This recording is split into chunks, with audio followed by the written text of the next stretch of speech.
नेपाल से आई हैं ये, और नेपाल से इन्होंने हमारे लिए एक श्री यंत्र लेकर आई। और ये नेपाल का जो ये माला हमने पहन रखा ना, ये वाला, इसमें जो दूर्वा लगी हुई है, देखो ये प्रकृति का स्वरूप। ये दूर्वा क्या है?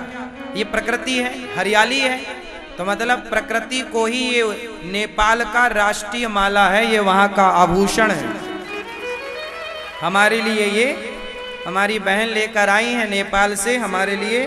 तो देखो हमारे नेपाली भाई बहन जो हैं वो प्रकृति से कितना प्यार करते हैं कि दूर्वा का माला बनाकर एक दूसरे को पहनाते हैं, ताकि हम प्रकृति से, नेचर से जुड़े रहें। प्रकृति का अस्तित्व क्या है ये इस चीज में झलक रहा है। हम प्रकृति के कितने बड़े उपासक रहे हैं। दूर्वा है ये, वो दूर्वा है जो माता सीता का वरदान पा चुकी है, गणेश जी को चढ़ती है। ये वही दूर्वा है जब माता सीता को लेकर राम जी गया जी गए और राम जी ने कहा कि चलो पिंडदान करते हैं दशरथ जी का, पिताजी का। कोई सामग्री लेने राम चले गए, तब तक दशरथ जी आए तो माता सीता ने बालू के पिंड बनाकर दिए। राम जी आए, बोले चलो पिंडदान करते हैं। सीता मैया बोली पिंडदान तो हो गया। पिताजी आए और लेकर चले गए। राम जी बोले मैं कैसे मानूं? तो वहां गाय चर रही थी। सीता मैया ने कहा गाय बताओ मैंने पिंडदान दिया कि नहीं? गाय बोली राम से कौन पंगा लेगा, झूठ सही के चक्कर में कौन पड़े। बोले मैं तो घास चर रही थी, मैं नहीं जानती। सीता मैया ने श्राप दे दिया, तू गाय होके झूठ बोलती है, आज से तेरा मुंह पूज्य नहीं होगा, मलमूत्र भक्षण करेगी इसी मुंह से। इसलिए गाय अपने मुख से मलमूत्र का भक्षण कर लेती है, इसलिए गाय का मुख पवित्र नहीं होता।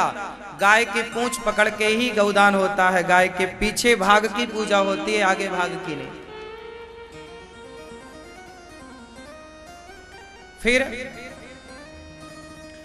फिर वहां पर नदी थी जो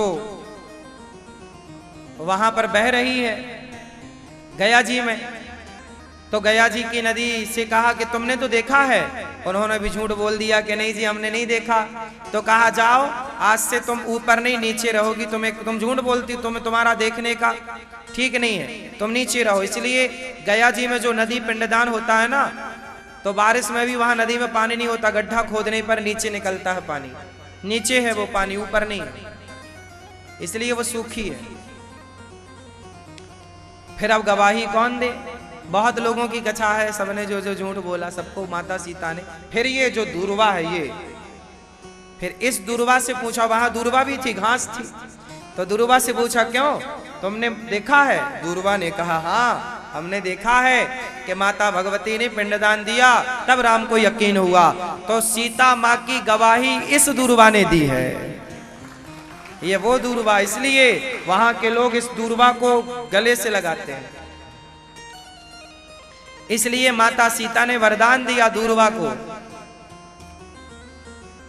कि आज के बाद दूर्वा तुम्हें मैं वचन वरदान देती हूं कि तुम्हें पानी नहीं भी मिलेगा, तुम बिल्कुल सूख भी चुकी होगी, लगभग कुछ अंश यदि रह जाएगा, और फिर तुम्हें माटी मिल जाएगी, तुम फिर हरी भरी हो जाओगी, तुम आसानी से मरोगी नहीं।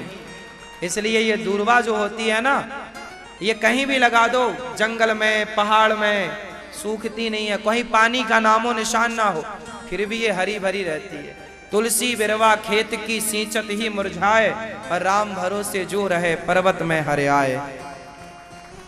ये भरोसे राम के। ये वो दूर्वा है जो गणेश जी को चढ़ती है। ये वो दूर्वा है जिस दूर्वा को गाय खाती है। जैसे हमारे श्री कृष्ण ने गिरिराज जी को उठाया कि गिरिराज जी की तलहटी पर गैया घास खाती है, और गैया खाती क्या है? ये जो दूर्वा है, ये दूर्वा यदि गैया खाएगी तो उसका दूध और भी सबसे श्रेष्ठ माना जाएगा, क्योंकि इसमें ज्यादा शक्ति होती है। ये वो दूर्वा है जिस दूर्वा को दुर्वासा जी खाते थे, इसलिए उनका नाम ही पड़ा दुर्वासा ऋषि। इस दूर्वा का वो रस पीते थे और ये खाते थे। मतलब इसका जूस अमृत की तरह है। इसलिए इस दूर्वा में बहुत सारी कथाएं पौराणिक और इसकी अपनी ये औषधि है एक प्रकार की। इस औषधि को दुनिया जान ना पाई, इसलिए हमारे नेपाली भाई लोग जानते हैं, बहन लोग जानती। इसलिए देखिए वहां की राष्ट्रीय माला, उसमें दूर्वा है। अब ये प्रकृति से जुड़ाव, इससे और बढ़िया जुड़ाव क्या होगा? समझ में आई बात? समझ में आई? ये गैया खाती है। पुराने पहले तो, आजकल तो किसान लोग गायों के लिए अलग चरी और बरसिंग इत्यादि बोते हैं, पर पहले ये सब नहीं था। पहले यही थी, खेतों में, मेड़ों में, जंगलों में यही तो थी। हाँ या ना? भगवान का सदा धन्यवाद। तो मेरी मां सच्चिदानंद रूपाय विश्वोत्पत्त्यादि हेतवे तापत्रय विनाशाय श्रीकृष्णाय वयं नुमः।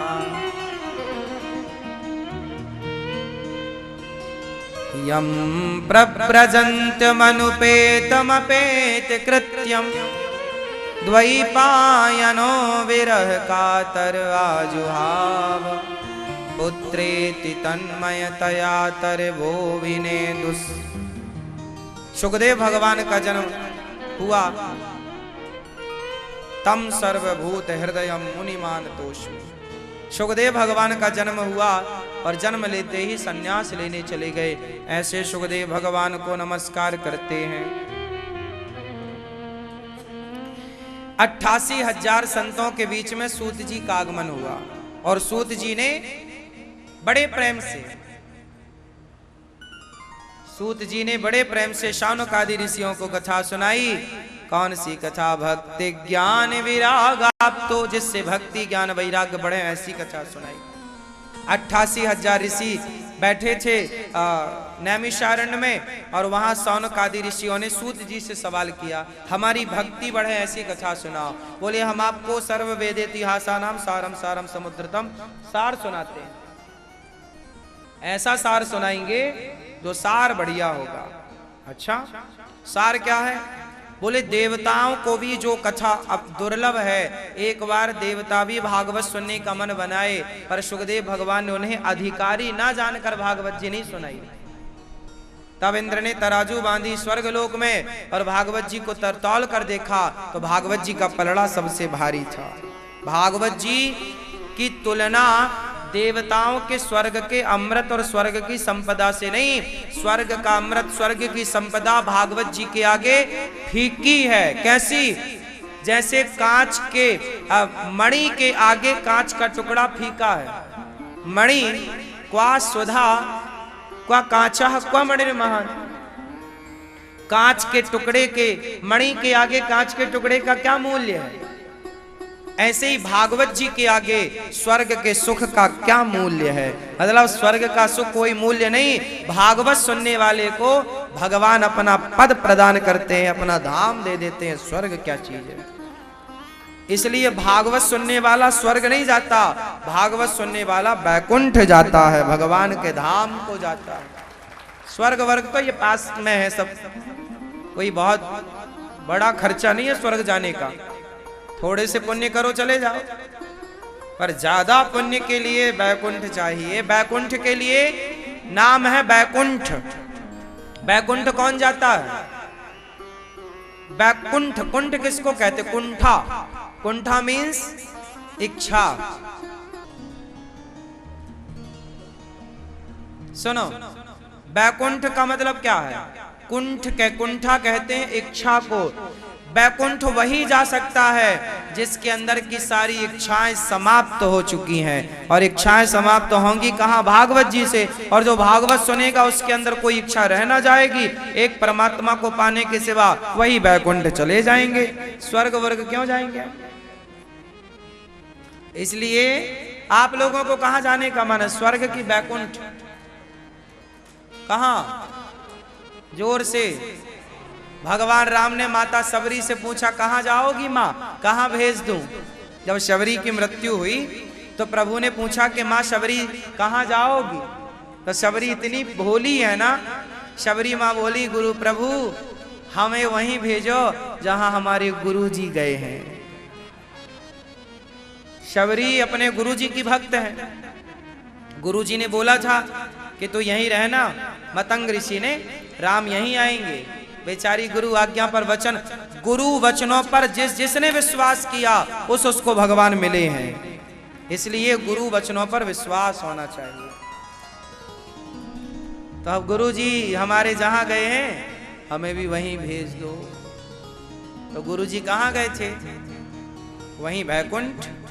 तो सुनो, यदि आप लोग बैकुंठ गए ना तो वहां आपको शबरी अबरी सब मैया का दर्शन होगा साक्षात। हाँ, वहां कोई बुढ़ा नहीं होता, सदा जवान मस्त प्रभु के चरणों। जैसे वृंदावन है ना। अच्छा, वृंदावन आए, अच्छा लग रहा है आप लोगों को? अच्छा लग रहा है ना? बहुत अच्छा। ऐसे ही बहुत अच्छा वैकुंठ भी है। जैसे वृंदावन में आप आते हो ना, यहाँ कोई काम धाम नहीं है, ना बर्तन धुलना, ना झाड़ू लगाना, ना पोछा लगाना, ना कपड़ा धुलना। हमारी माताओं के तो हाथ बेचारियों के काले पड़ जाते हैं बर्तन मांज मांज के। आजकल तो निरमा इत्यादि, सर्फ एक्सल इत्यादि जो आता है ना आजकल, क्या बोलते हैं, पहले तो कोयले से और राख से बर्तन धुलती थी माताएं, गूंजा से। हाँ, गूंजा जानती हो मैया? नहीं, गूंजा नहीं जानती। आजकल जो आता है ना, वो जिससे आजकल बर्तन धुलते हैं, वो क्या होता है, क्या बोलते हैं, मैजिक इत्यादि। पहले गूंजा होता था, देसी नारियल का छिलका। हाँ, नारियल का ऊपर वह जटा नारियल की, और उसमें मैया लोहे की कढ़ाई में जिस दिन बन जाए कढ़ी या बन जाए सब्जी तो वो नीचे चूल्हे में जल जाती थी। फिर मैया बैठती थी कढ़ाई मांजने के लिए गूंजा लेके, और फिर क्या, ईंट का बारीक बरूदा, ईंट का वो होते ना पहले खप्पर वाले मकान, उसका बना के गूंजा से देर रगड़ रगड़ के पूरी एक्सरसाइज हो जाती थी एक कढ़ाई मांजने में। हाँ या ना? हाँ। तो अब तो देखो 7 दिन आपको बर्तन नहीं मांजना, कपड़े नहीं धुलना। 7 दिन क्या ले ही आए होंगे 7 जोड़ी। हाँ या ना?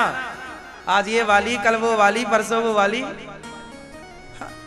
हमारी माताएं कहीं जाती हैं अपनी 7 साड़ी जरूर।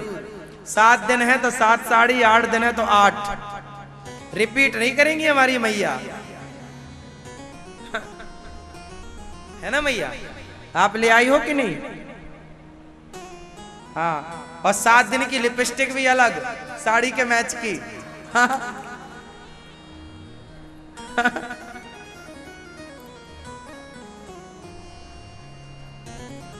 तो मस्त ऐसा।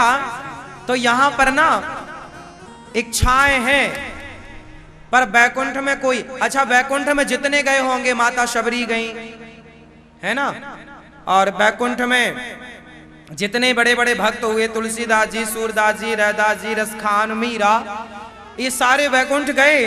तो जब अपन लोग बैकुंठ चलेंगे तो सब लोग मिलेंगे, माता शबरी भी मिलेंगी, अपने को नहीं मिलेंगे। तो किस किस को बैकुंठ जाना है? तो बैकुंठ जाने की शर्त है, क्या शर्त है? निष्काम होना पड़ेगा। क्या होना पड़ेगा? जोर से।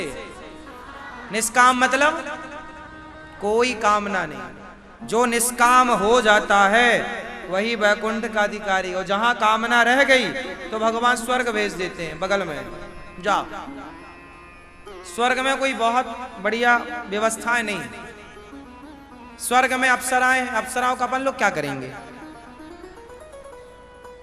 आप लोगों को अप्सराओं से मिलना है तो चले जाना स्वर्ग। क्यों?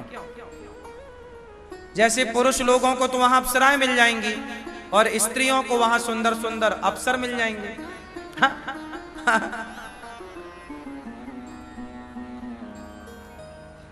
तो यहां जाके करना क्या अपने को?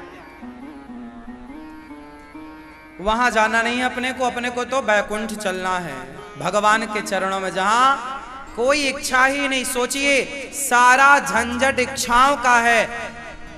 जब तक आपके अंदर इच्छाएं हैं तब तक आप परेशान हैं। कभी 5 मिनट के लिए जरा सोचिए, मेरी बात पर अमल करें ना। आपके अंदर कोई इच्छा ना हो, 5 मिनट के लिए अपनी सारी इच्छाएं समाप्त करके देखो। 5 मिनट यदि आपके अंदर कोई इच्छा नहीं है तो वो 5 मिनट ऐसे गुजरेंगे आपके जैसे आपका यही स्वर्ग है, यही बैकुंठ है। कोई इच्छा नहीं तो आप सबसे सुखी, और कोई इच्छा है तो आप सबसे दुखी। कामना ही आपको गुलाम बनाती है। इसलिए भक्त कैसा होता है? निष्काम। कैसा होता है?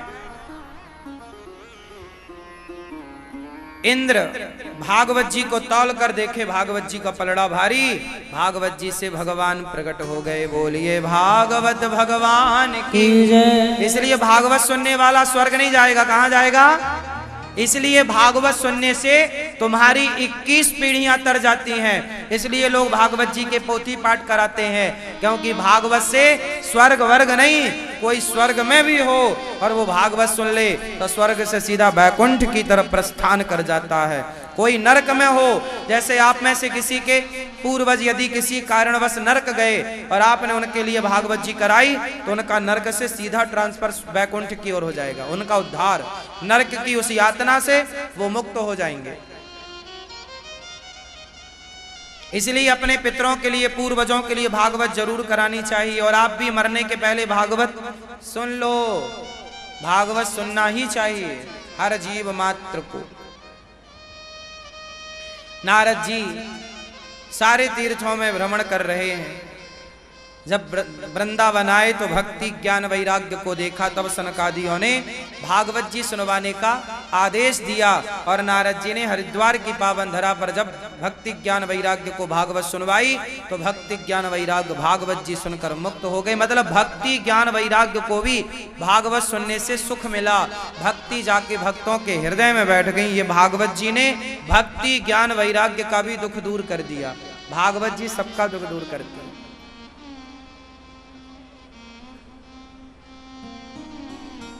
तब नारद जी ने सनकादियों से एक प्रश्न किया। भक्ति जब प्रकट हुई, भक्ति सुतौ तौ तरुणौ गृहीत्वा प्रेमैक रूपा सहसा विरासीत्। श्री कृष्ण गोविंद हरे मुरारी नाथेति नामानि मुहुर्वदन्ति। भक्ति भक्तों के हृदय में जाकर बैठ गई और भक्ति ने कीर्तन किया। मेरे संग गाओ, श्री कृष्ण गोविंद हरे मुरारी। बोलो श्री कृष्ण गोविंद हे नाथ नारायण वासुदेव हे नाथ। श्री कृष्ण गोविंद हरे मुरारी हे नाथ नारायण वासुदेव। ये कीर्तन भक्ति महारानी का कीर्तन है। इस कीर्तन को भक्ति महारानी ने प्रकट किया है। ये कीर्तन जरूर किया करो अपने घर में। सारा जीवन का, आजकल लोग कीर्तन नहीं करते। पहले लोग प्रभात फेरियां निकालते थे। प्रभात फेरी कौन कौन जानता है क्या होती है? प्रभात फेरी क्या होती है? हाँ, सुबह उठना, अपना ढोल नगाड़ा मजीरा जो है लो, या ताली, कुछ नहीं है ताली, और 2-4 लोग जाओ, पूरे गली मोहल्ले गांव की परिक्रमा लगाओ कीर्तन करते हुए। वो प्रभात फेरी है। पहले हमारे भारत में सब जगह प्रभात फेरियां होती थी, आजकल नहीं होती। आजकल लोग आलसी हैं। लोग उठते नहीं सवेरे, 8 बजे सो के उठते हैं। इसलिए बुढ़ापे में नींद कम आती है। बूढ़ा आदमी ना 4 बजे जाग जाता है, 5 बजे, हाँ या ना? लेकिन उठते नहीं, रजाई ताने पड़े रहते हैं। ये नहीं कि बूढ़े लोग उठे बढ़िया, ये काम बूढ़ों का है। जब बूढ़े जागेंगे तो बच्चे भी जाग जाएंगे। लेकिन आजकल के बूढ़े पड़े हैं रजाई ताने, पता नहीं क्या हो गया है, कीर्तन करते नहीं, प्रभात फेरियां निकालते नहीं, इसलिए बच्चे बिगड़ रहे हैं, क्योंकि कोई माहौल नहीं है भक्ति का। अरे जहां जहां श्री कृष्ण गोविंद हरे मुरारी का कीर्तन होगा, वहां वहां जैसे धुआं करने से